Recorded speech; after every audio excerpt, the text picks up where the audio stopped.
જય માં ખોડિયાર, જય સિયારામ. આજે મોગલનો ઇતિહાસ અને એમની કથાનો લાભ લઈશું, ભક્તિનો લાભ લઈશું. તો ચાલો શરૂ કરીએ. મોગલમાં એટલે એવી આઈ કે જે માત્ર કોઈ એક સમાજ નહીં પરંતુ 18 વર્ણની આઈ છે. તો આવા શ્રી આઈ મોગલ માનો ઇતિહાસ 1350 વર્ષ જૂનો છે. 1300 years old. મોગલમાના પિતા એટલે દેવસુર ધાંધણિયા અને માતા એટલે રાણાબાઈમાં ભીમરાણાએ આઈનું જન્મસ્થળ છે. માતાજીનો જન્મ થયો ત્યારે માં બોલતા ન હતા. તમામ લોકો એવું માનતા હતા કે મોગલમાં મૂંગા છે, પરંતુ તેમની શક્તિનો કોઈને ખ્યાલ ન હતો. મોગલમાના લગ્ન 40 વર્ષની ઉંમરે થયેલા. મા મોગલનું સાસરું એટલે જુનાગઢના ભેંસાણ તાલુકાનું ગોરવયાળી ગામ ને માતાજી તેના ફઈના દીકરા સાથે પરણેલા. ગઢવી સમાજની એક પ્રથા છે કે ફઈ પાછળ ભત્રીજી જાય છે, એટલે કે ફઈના દીકરા સાથે દીકરીના લગ્ન કરવામાં આવે છે. માતાજી ગાડા ઘોડા પર માની જાન આવી હતી. માને કામમાં 15 જેટલી ગાયો આપી, ભેંસો આપી. સાથોસાથ એ સમયે દીકરીની સાથે કામ કરવા બીજી કોઈ છોકરીને મોકલતા તો એ સમયે આઈ વાંજીને માતાજીના સેવા કરવા માટે મોકલ્યા. માના લગ્ન એ સમયે અખાત્રીજના થયા હતા. પહેલાના સમયમાં અખાત્રીજને શ્રેષ્ઠ મુહૂર્ત માનવામાં આવતું હતું. માતાજીની જાન પ્રસ્થાન થઈ એટલે રસ્તામાં ચારણ માતાજીને ઘણા સવાલ પૂછ્યા, પરંતુ મોગલમાં કંઈ બોલ્યા નહીં. એટલે ચારણે વાંજીને પ્રશ્ન પૂછ્યા. તેથી વાંજી ચારણ સાથે વાતચીત કરવા માંડી અને તમામ પરિચય પણ આપ્યો. આમ વાતો કરતા કરતા મન આગળ વધી અને આજની 1350 વર્ષ પહેલા મંત્રયુગ હતો. વાંજીએ ચારણને કીધું કે બાપ, હું કંઈક જાણું છું. એટલે કવિરાજ બોલ્યા, બેટા તું શું જાણસ? ત્યારે વાંજીએ અડદના દાણા લઈ ઘા કર્યો અને કહ્યું કે જો એટલો જળબંબાકાર જેમ નહીં તૂટી ગઈ હોય અને હળહળાટ પાણી આવતું હોય તેમ જાનૈયા કપડાં ઊંચા પકડી દૂધમાં ઢફળ ઢફળ હાલવા માંડ્યા અને સાથોસાથ મોગલમાં પણ હાલવા માંડ્યા. જેથી લોકોને થયું કે આમાં લાંબી બુદ્ધિ નથી, નક્કર આવું ન કરે. આ પરચો વાંજીએ દેખાડ્યો અને અડદના દાણા નાખી જંગલ પણ વાંજીએ સળગાવ્યું. આમ આગળ વધતા ગયા અને ગામનું પાદર આવ્યું એટલે ઉતારા નાખ્યા અને બેઠા. ત્યારે મોગલમાના સાસરા પક્ષે સામૈયાની તૈયારી કરી ઢોલ નગારા લઈને આવ્યા. પહેલાના સમયમાં એવો નિયમ હતો કે દસૈયું નાહ્યા પછી જ કોઈ નવોઢા તેના કપડાં બદલી શકે, પરંતુ મોગલમાએ તે કપડાં તો પહેલા જ બદલી નાખ્યા હતા.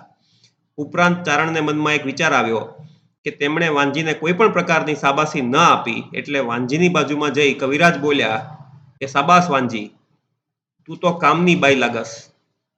એટલું બોલી ઊંચો હાથ કરી વાંજીની તાળી લીધી અને ચારણોના રીત રિવાજ અનુસાર પરનારીની તાળી ન લેવાય, તો એ ચારણે તાળી લીધી અને આ તાળીનો પટાકો પડતા મોગલમાનો ભ્રમર ફર્યા અને માએ સામે નજર કરી કહ્યું, એ ચારણ, આ તો આપણી બેન દીકરીઓ કહેવાય, એની હારે તાળીઓ ન લેવાય. શરમ નથી આવતી તમને? ઉપરાંત કહ્યું કે આઈ માને જિંદગી પણ તેની જ સાથે કાઢવાની હતી. લોકો આશ્ચર્યચકિત થઈ ગયા અને હાહાકાર મચી ગયો કે મૂંગી આઈ બોલી અને ત્યારે માં કોપાયમાન થયા અને માના વાળ ઊંચા થઈ ગયા અને મહાકાળી રૂપ ધારણ કર્યું. મહાકાળીએ મચ્છરાળી મોગલ, કાંકરવાળી લેર કરે. ઉપરના છંદ એટલે મહાકાળીમાંથી માં મોગલનું અવતરણ થયું તેની વાત છે. મોગલનું આ મહાકાળી રૂપનું દર્શન કરી લોકોમાં હાહાકાર મચી ગયો. માને પગે લાગવા માંડ્યા, પરંતુ માતાજીનું રૌદ્ર સ્વરૂપ ધારણ કર્યું હતું તેથી કોઈને જાણ ન હતી. આ સમયે માં મોગલે ધરતીને અરજ કરી કે મને તારામાં સંભાળી દે. ધરતી ફાટવા માંડી અને પરણેતરના કપડાં પહેરેલા અને મોગલ ધીમે ધીમે ધરતીમાં સમાવા લાગ્યા.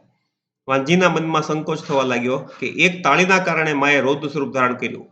લોકોને ખબર પડશે તો જીવવું મુશ્કેલ થઈ જશે. વાંજી આવીને દોડીને આઈમાના પગમાં પડી અને બોલ્યા કે તાર તોય મારી ને તું ને માર તોય મારી તું. ફરીવાર, કે હે માતા તું મને તાર ને તોય તું મારી, અને નો તાર અને મને માર તોય તું મારી. એટલે માએ દયા ખાઈને વાંજીને ખોળામાં લીધી. તો આ કારણે વાંજી આજે પણ ભીમરાણા મોગલમાં સ્થાને સ્થાપિત છે, અને હાલ પણ ભીમરાણાના ફળામાં, મેલડીમાં, સિકોતરમાં આઈ વાંજી, વછરાજ સોલંકી અને વીર એ જે ક્ષેત્રપાળ છે. મોગલમાં ગોરવિયાળીની ધરતીમાં સમાઈ ગયા, અને હાલ મોગલમાં પણ ગોરવી મોગલ તરીકે ઓળખાય છે. ધરતીમાં સમાતા સમયે મોગલમાંના બે શબ્દો હતા કે બાપ ચારણો માટે હર હંમેશા આશીર્વાદ રહેવાના, અને 9 લાખ લોબળિયાળીને જન્મ માટે ચારણનો જ ખોળો જોઈએ, અન્ય કુળમાં આઈનો અવતરે. 9 લાખ લોબળિયાળીમાંથી મોગલે મહાકાળીમાંથી અવતરેલ છે. ઉપરાંત આઈએ જણાવ્યું કે ધરતીમાં સમાતા સમયે જે પરણેતરનો પોશાક પહેર્યો હતો, આઈ બોલ્યા કે આ પોશાક પહેર્યો છે તેના કારણે એમનો જે પરિવાર છે તે દર 3 વર્ષે માને આ પોશાક પહેરાવે, અને માટે મોગલમાંનો તરવાળો રાતના 12 વાગે પહેરાય છે. અને એ વખતે માનો ભૂવો હોય તે છાબને અડી અને ધાબળી લેવા જાય એટલે સેકન્ડ વારમાં આકાશમાંથી માં મોગલનું કિરણ આવી અને જે સમાજ બેઠો હોય તેના પર પડે અને લોકોમાં કોટીના પાપ નષ્ટ થાય તેવા મોગલમાંના આશીર્વાદ છે. આ ઉપરાંત માતાજીની એક અન્ય વાર્તા પણ છે જે હું અહીં કરવા માંગીશ. શું તમે કોઈ એવા ધાર્મિક સ્થળ અથવા તો ગામ વિશે જાણો છો કે જ્યાં ક્યારેય મંદિર, દુકાનો, મકાનોને તાળા મારવામાં ન આવ્યા હોય? ઘણા લોકોને યાદ આવશે મહારાષ્ટ્રનું શનિ શિંગણાપુર, પરંતુ ભારતમાં બીજું પણ એવું એક ગામ છે જ્યાં ક્યારેય તાળા નથી વાગતા. આ ગામનું નામ છે ભગુડા. તે ભગુડા કે જ્યાં ભગવતી મોગલ માના બેસણા છે. ભગુડા ગામ અને માં મોગલ વિશેનો ઇતિહાસ ઘણો લાંબો અને રોચક છે. તો મને આશા છે કે તમે આખો ઇતિહાસ સાંભળશો અને વિડીયો છેક સુધી જોશો.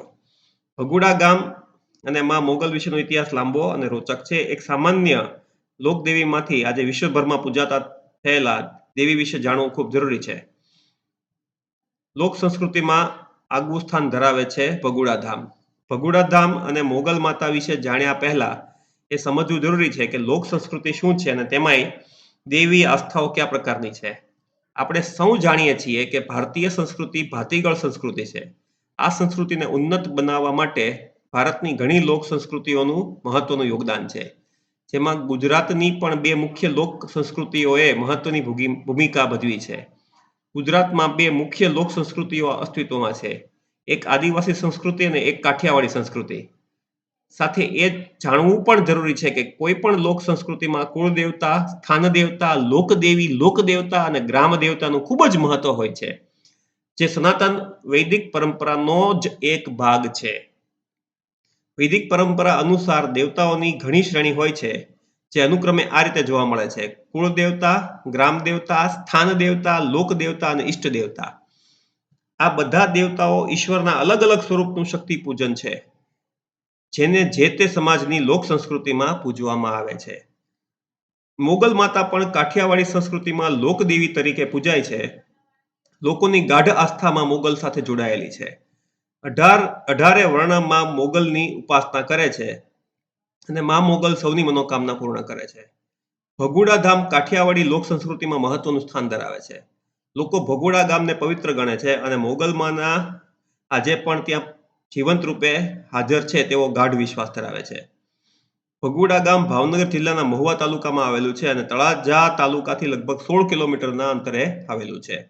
લોક સંસ્કૃતિમાં ભગુડા ગામ અતિ મહત્વનું છે અને તે ગામ સાથે ઘણા લોકોની લાગણીઓ અને આસ્થાઓ પણ જોડાયેલી છે. મોગલમાં અને ભગુડા સાથે જોડાયેલી લોકવાયકાઓ. મોગલધામ ભગુડા સાથે ઘણી બધી દંતકથાઓ, જેને અંગ્રેજીમાં લેજેન્ડ્સ કહેવાય, એવી દંતકથાઓ અને ઇતિહાસ જોડાયેલા છે. મોગલધામ ભગુડાના ટ્રસ્ટ મંડળ સાથે એક મુલાકાતમાં ઓપ ઇન્ડિયા મીડિયા હાઉસ, જેમાંથી આ આર્ટિકલ હું વાંચું છું, એની વાતચીત થઈ હતી, જેમાં મોગલમાં અને ભગુડા ગામ સાથે સંકળાયેલી 2 દંતકથા ખૂબ પ્રચલિત હોવાનું જાણવા મળ્યું હતું. પહેલી દંતકથા કંઈક એવી છે કે આજથી લગભગ ઘણા વર્ષો પહેલા ગુજરાતમાં મુસ્લિમોનું શાસન હતું, દિલ્હીની મોગલ સલ્તનતથી ગુજરાતનો વહીવટ થતો હતો, તેમાં કડી પ્રદેશનો એક મુસ્લિમ સૂબો કડીના વિસ્તારમાં પોતાનું શાસન ચલાવતો હતો.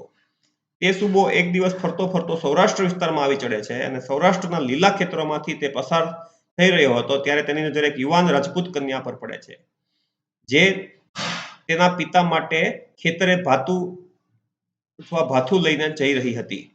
આ કન્યાની માતાનું મૃત્યુ થઈ ગયું હોય છે. તેને જોઈને મુસ્લિમ સૂબાની દાનત બગડે છે અને તે યુવાન કન્યાને નિકાહ માટે દબાણ કરે છે અને એને ઘણી ન કહેવાની વાતો કહેવાય છે. જુવાન જોત કન્યા સૂબાનું કારસ્થાન પારખી જાય છે અને જાણે સાક્ષાત જગદંબા હુંકાર ભરીને બોલતી હોય તેવા કુમારી ભર્યા શબ્દો ઉચ્ચારે છે. તે કહે છે કે મલેચ્છ, હું હિન્દવાણી છું, રાજપૂતાણી છું, મારો હાથ માંગવો હોય તો મારા બાપની પાસે જા. સૂબો પોતાના અભિમાનમાં અને વાસનામાં એટલો રથ હોય છે કે તે જ ક્ષણે તે કન્યાના પિતા પાસે જાય છે અને હિન્દુ દીકરીનો હાથ માંગે છે.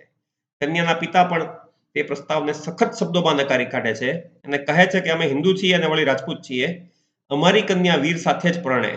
આ કાઠિયાવાડ છે, કંઈક કેટલાય પાળિયા ઊભા છે અને હું પાળિયો થઈ જઈશ તો તેમાં સંકોચ નથી, પરંતુ મારી દીકરીને કોઈ મલેચ્છ સાથે તો ક્યારેય નહીં પરણાવવું. સૂબો આવી વાત સાંભળીને ઉશ્કેરાઈ જાય છે અને એકલા રાજપૂતને યુદ્ધ માટેની તૈયારી કરવાનું કહીને જતો રહે છે. યુવાન કન્યા અને તેના પિતા હતાશ થઈને બેસે છે. પિતા તેમની દીકરીને ઘણું આશ્વાસન આપે છે અને કહે છે કે સાક્ષાત ભવાની આપણી રક્ષા કરશે. ત્યારે દીકરીને યાદ આવે છે કે જ્યારે તેની માતા જીવતી હતી ત્યારે દ્વારકા તરફ એક દીવો પ્રગટાવીને હંમેશા કહેતી કે હે આઈ માં, અમારી કુમારી અને વંશ વારસાના રખોપા એટલે કે રક્ષણ કરજે. તે યુવાન કન્યા તેના પિતાને કહે છે કે જ્યારે માં જીવતી હતી ત્યારે દ્વારકા તરફ દીવો પ્રગટાવીને કોઈ દેવીને પ્રાર્થના કરતી હતી. દીકરી કહે છે કે બાપુ, હું પણ એ જ દેવીનું આહવાન કરીશ અને એ દેવી આપણી રક્ષા કરશે. આટલું કહી દીકરી દીવો પ્રગટાવીને ચોધાર આંસુએ રડી પડે છે. બોલવાનું ઘણું હોય છે, પણ તે યુવાન કન્યા બોલી શકતી નથી. બસ મુખમાંથી એટલા શબ્દો નીકળે છે કે હે માં, મારી આબરૂ હવે તારા હાથમાં છે, તારે તોય તું અને મારે તોય તું. આટલું કહી દીકરી રડતી રડતી સૂઈ જાય છે. બીજા દિવસે જાણે ચંડમુંડને મારવા માટે સાક્ષાત ચામુંડા ઉતરી આવી હોય તેમ દ્વારકાની એક દેવી કડી વિસ્તાર સામે ડગ માંડે છે. દેવીનું સ્વરૂપ વિકરાળ છે, હાથમાં ખુલ્લી તલવાર છે અને બીજા હાથમાં જીવતી નાગણ લઈને દેવી જાણે રાક્ષસોનો સંહાર કરવા ઉતરી આવી હોય તે રીતે કડીના સૂબાની ડેલીએ આવી પહોંચે છે. કડીનો મુસ્લિમ સૂબો સૂતો હોય છે. દેવી મહેલમાં પ્રવેશી કરીને સીધા અંદર પ્રવેશે છે અને સૂતેલા સૂબાની છાતી પર પગ મૂકી માતાજી કહે છે, મલેચ્છ, તારી હિંમત કેમ થઈ મારી દીકરી સામે નજર માંડવાની? સૂબો કંઈ બોલી શકતો નથી અને કહે છે, કોણ હો તુમ? ત્યારે દેવી તેનું વિકરાળ સ્વરૂપ ધારણ કરે છે. આંખમાંથી જાણે લોહી ટપકતું હોય તેવું વિકરાળ સ્વરૂપ જોઈ સૂબો કંઈ બોલી શકતો નથી અને માફી અમ્મા કરતો દોડવા લાગે છે. આગળ સૂબો દોડી જાય છે અને તેની પાછળ સાક્ષાત જગદંબા ચાલ્યા જાય છે. સૂબો ભટકતો તળાજા પાસેના આહીરોના નેસડામાં આવી પહોંચે છે. નેસડામાં પહોંચીને તે ધ્રુજતો મદદની વિનંતી કરે છે. આહીરોની એક ટેક હોય છે કે કોઈ પણ વ્યક્તિ આશરો માંગે તો તેને પોતાનો જીવ આપીને પણ આશરો આપવો. આશરા ધર્મને લીધે આહીરો તે સૂબાને નેસડામાં છુપાવે છે અને ઘરને તાળા લગાવી દે છે. કોપાયમાન થયેલા દેવી તે ગામમાં આવી પહોંચે છે. દેવી આહીરોને હાંકલ કરે છે કે મારા ચોરને જ્યાં પણ છુપાવ્યો છે તેને મારી નજર સામે હાજર કરો. આહીરો માતાજીની વાત માનતા નથી અને મુકબધીર એટલે કે મૂંગા થઈ બંને હાથ જોડીને કહે છે કે હે આઈ, અમે આહીર છીએ, અમે શરણે આવેલાને મરવા દઈએ તો અમારો આશરો ધર્મ લાજે માં, કૃપા કરો અમારા પર માં. કોપાયમાન ભગવતી નેસડામાં નજર માંડે છે અને બધા ઘરના તાળાઓ તૂટવા લાગે છે. સૂબો ડરનો માર્યો દોડતો આવીને ભગવતીના શરણમાં પડે છે અને માફી અમ્મા જેવા વિનંતી ભર્યા ઉદ્ગાર સાથે રડવા લાગે છે. આહીરો પણ માં જગદંબાના શરણમાં પડી જાય છે અને વિનંતી કરે છે કે હે ભગવતી, તું તો દયાળી છે, દયા કરમાં, અમારા આશરા ધર્મની લાજ રાખમાં. જગદંબાની વારંવાર આજીજી કરવાથી માતાજીનો કોપ શાંત પડે છે અને સૂબાને જીવતો મૂકે છે. સાથે જ આઈ માતા સૂબાને ચેતવણી આપે છે કે હવે જો કોઈ પણ બહેન દીકરી સામે કુદ્રષ્ટિ કરી તો તલવારના એક જ ઝાટકે મસ્તકથી ધડ અલગ થઈ જશે. સૂબો ડરનો માર્યો વારંવાર એક જ શબ્દો ઉચ્ચારી ત્યાંથી દોડવા માંડે છે. ત્યારબાદ નેસડાના આહીરો માતાજીની ક્ષમા માંગી પૂજા કરે છે અને માતાજી કહે છે કે આ ભાગેડુ સૂબો ભાગતો અહીં સુધી પહોંચ્યો એટલે આજથી આ ગામનું નામ ભગુડા રાખજો અને હે આહીરો, તમે ઘરને તાળા લગાવી પાપના ભાગીદાર બન્યા, એટલે આજ પછી ક્યારેય આ ગામમાં તાળા નહીં લાગે. તમે તમારો આશરા ધર્મ નિભાવ્યો, એટલે આજથી હું ભગોડા ગામને પાદરે મારા બેસણા કરું છું. જ્યારે તમારા પર સંકટ આવશે અને તમે મારું નામ મુખમાંથી ઉચ્ચારશો, ત્યારે હું તમારી તમામ મનોકામના પૂર્ણ કરીશ. આજથી હું ભગુડાવાળી મોગલ તરીકે ઓળખાઈશ. આટલું કહીને દેવી એકાએક અદ્રશ્ય થઈ ગયા અને માતાજીના પ્રસાદ સ્વરૂપે એક ફળું ત્યાં મૂકતા ગયા. ત્યારથી આહીરોએ એક જર્જરિત ઓરડામાં મોગલ માતાના ફળાની સ્થાપના કરી અને એ જર્જરિત ઓરડામાંથી આજે ત્યાં એક ભવ્ય મંદિર બન્યું છે, જેને લોકો મોગલધામ ભગોડા તરીકે ઓળખે છે. અન્ય એક કથા, મોગલધામ ભગોડા સાથે અન્ય એક ઇતિહાસ પણ છે, જેમાં જણાવાયું છે કે 500 વર્ષ પહેલા ભગોડા વિસ્તારમાં દુષ્કાળ પડવાથી આહીરો સ્થળાંતર કરી જુનાગઢ જાય છે. આહીરોની સાથે એક વૃદ્ધ માતા પણ સ્થળાંતર કરે છે. જુનાગઢ વિસ્તારમાં દુષ્કાળ ગાળ્યા બાદ જ્યારે આહીરો પરત ફરવાની તૈયારી કરે છે, ત્યારે આહીરો તે વૃદ્ધ માતાને એક ચારણ આઈ મોગલ માતાજીનું ફળું ભેટ સ્વરૂપે આપે છે અને કહે છે કે જ્યારે પણ કોઈ સંકટ આવે ત્યારે માતાજીને પ્રાર્થના કરજો, તમામ સંકટો દૂર થશે. ફળું લઈને તે વૃદ્ધ માતા અને આહીરો સૌ ભગોડા પરત ફરે છે અને ત્યારે ત્યાં જઈને માતાજીના તે ફળાની સ્થાપના કરે છે, જે આજે ભવ્ય મોગલધામ તરીકે ઓળખાય છે. આ સિવાય પણ મોગલધામ ભગોડા સાથે અનેક ઇતિહાસ અને ગ્રંથ કથાઓ સંકળાયેલી છે. ચારણી સાહિત્ય, ચારણી એટલે કે ચારણ લોકોનું જે સાહિત્ય છે ને, ચારણી સાહિત્યમાં આવી અનેક કથાઓનો ઉલ્લેખ જોવા મળે છે અને એ ઘણી કથાઓ આજે લેખિત સ્વરૂપે પણ જોવા મળે છે. નહીંતર સામાન્ય રીતે આવી કથાઓ લોકકથાઓ સ્વરૂપે જ આપણા સાહિત્યમાં જોવા મળતી. આજે પણ ભગોડા ગામમાં નથી લાગતા તાળા. સદીઓથી ચાલતી આવતી પરંપરા પ્રમાણે આજે પણ ભગોડા ગામમાં મોગલ માતાજીના મંદિરથી લઈને સામાન્ય લોકોના ઘર સુધી ક્યાંય પણ તાળા નથી લગાવવામાં આવતા. મોગલધામ ભગોડા સાથે જોડાયેલો ઇતિહાસ અનુસાર મોગલ માતાજી ગામના તમામ લોકોની રક્ષા કરે છે, જેને લીધે લોકો કોઈ પણ સંજોગોમાં તાળા લગાવતા નથી. તે છતાં પણ ક્યારેય તે ગામમાં ચોરીની ઘટના પણ બની નથી. ચોરી કરવાના ઘણા પ્રયાસો કર્યા, પણ ક્યારેય તેને સફળતા નથી મળી. એકવાર ચોર ગામમાંથી કોઈ વસ્તુ ચોરી ગયા તો સવારે મોઢામાં ચપ્પલ લઈને માતાજીની ક્ષમા માંગવા માટે આવ્યા હતા અને ચોરેલી તમામ વસ્તુઓ ત્યાં મૂકીને જતો રહ્યો. બીજી એક ઘટના પણ સામે આવી કે જેમાં ભગોડા ગામના બસ સ્ટોપ પર રાત્રે એક બસ પડી હોય છે. અંધારું જોઈને ચોર તે બસમાંથી ઈંધણ કાઢીને જતા રહે છે. સવારે જ્યારે ડ્રાઈવર જુએ છે તો બસમાં ઈંધણ હોતું નથી, એટલે તે મંદિર ટ્રસ્ટમાં આ વિશેની વાતચીત કરે છે. તેવામાં એક આધેડ વ્યક્તિ રડતો આવીને ઓફિસમાં ઈંધણ મૂકી જાય છે અને મંદિરમાં જઈને માતાજીની ક્ષમા માંગે છે. ત્યારથી લઈને આજ સુધી ક્યારેય ચોરી થયાનો કિસ્સો પણ ભગોડા ખાતે બન્યો નથી. તો આ મોગલમાના અમુક એમની લોકવાયકાઓ અને એમના ઇતિહાસ વિશે થોડી વાત કરવાનો મેં વિનમ્ર પ્રયત્ન કર્યો હતો અને આપણે આશા રાખીએ કે મોગલમાના આશીર્વાદ આપણને બધાને પણ મળે. તો આ સાથે આજે વિરમું છું. શુભરાત્રી, જય માં ખોડિયાર અને જય સિયારામ.